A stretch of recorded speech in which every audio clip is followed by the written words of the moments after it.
Tonight, the 3-year-old daughter of a San Antonio police officer has rallied an army of friends and family and friends to her side as she battles an aggressive cancer. The family is left with no choice but to keep her comfortable in her final days. Eyewitness News reporter Henry Ramos met the family this evening and has their story. Kiss, kiss. Can I have this? Hey, I want a kiss. She may be tiny, but Aria Valdez has a big personality. Mariposas.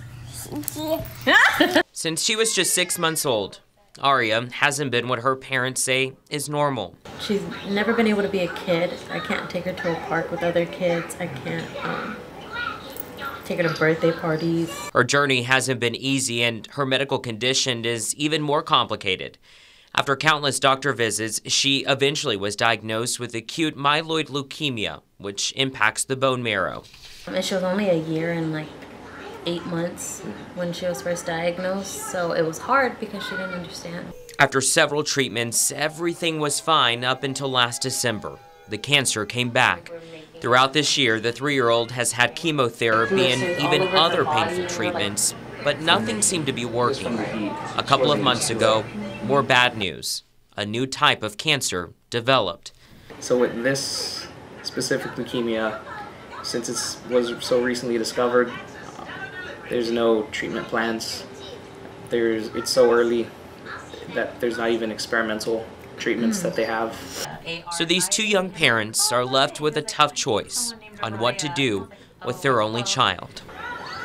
You know, as parents, you can't think of yourself. So it was more of wanting to keep her comfortable and actually let her have fun. The first stop, the most magical place in the world, Disney World, thanks to the Make-A-Wish Foundation. They just got back yesterday.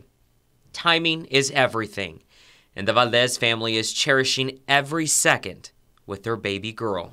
Even the idea of 6 months is torture, because that just means she'll be in pain for 6 months and almost defeats the purpose of what we're doing. There's not really a win here. It's just a matter of letting her do whatever she wants. So that's all you really can do. And officers with SAPD have donated their time so that the father, Michael, can be off and spend time at home. Now, this Monday, there is a big fundraiser event called A Year and a Day for Aria. Now, everyone is invited to celebrate every single holiday, Christmas, Easter, you name it, also her birthday. If you'd want to attend and help out the family, the details are posted right now at kens5.com. Jeff?